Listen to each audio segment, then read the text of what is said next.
You know, few sounds are scarier than a child who is choking, right, parents? It can be life-threatening, so of course it's important to know what to do if you're caring for a child who chokes on something. So joining us now with more to tell us all about it from Children's Hospital is Dr. Katie Stordahl. It's always good to see you. Thank you. All right, here's the question. At what age are children most at risk? Is there a definitive age? Babies up to 4 years of age. Okay.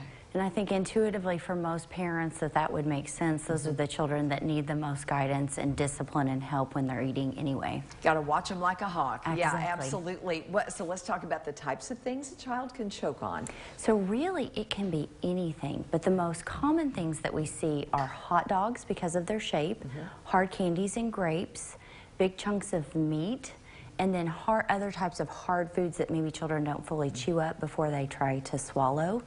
But children also can choke on toys, and that may not be something that everybody necessarily thinks about once your child is over 1 to 2 years of age.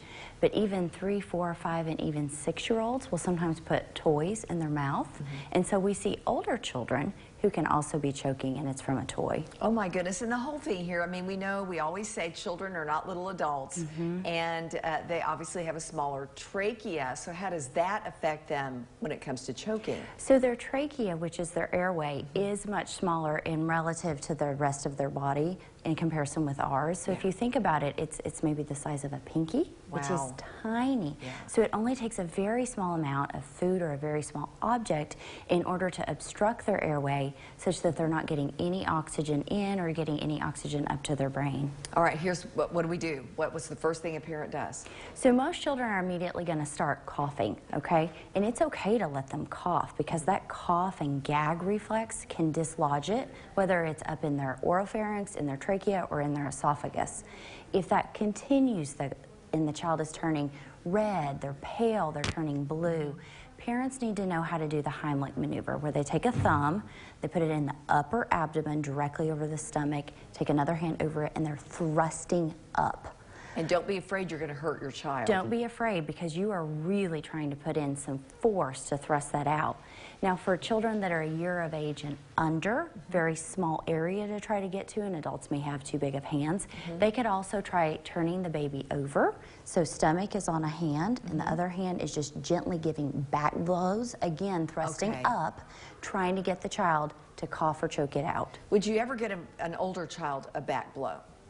You could potentially. You wouldn't turn them over. It wouldn't work, but you could certainly try back blows. If the other doesn't work. Exactly. And let's say they cough and they seem better, but they're complaining of sore throat, or they're still coughing a little bit, breathing okay, but coughing, their voice doesn't sound right. That child still needs to be seen in the ER to be checked out to make sure that they don't still have an impaction somewhere in either their airway or in their esophagus.